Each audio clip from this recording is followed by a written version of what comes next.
Okay, so, first, what's the title of the song that you're going to sing? Hindi, title muna, title.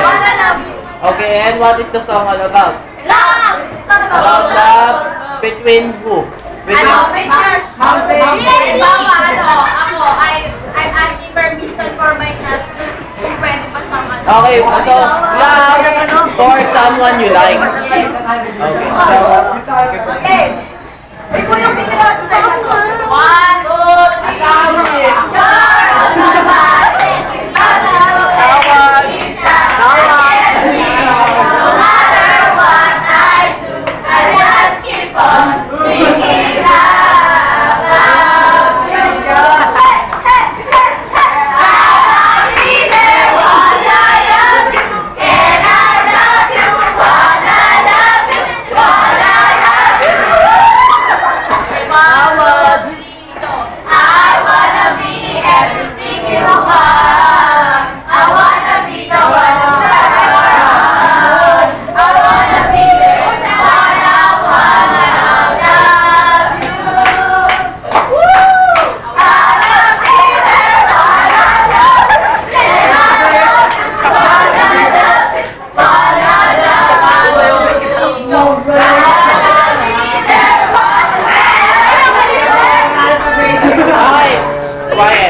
So,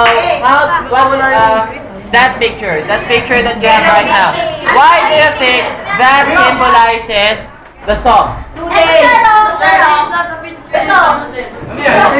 Kasi sir, di ba sabi dyan, nag-aas siya ng permission, pwede niyang, So, okay.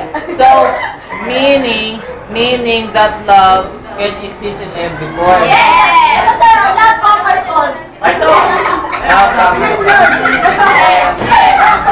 So, class. So, meaning if you're singing this song and you have a crush, what are the feelings that you want to express while singing the song? You feel shy. What else? You feel confident at the same time, because if you want to say to someone that I like you and please be mine, you must be confident. Right, Shera? Okay. So basically, in a lyric poetry, you are what?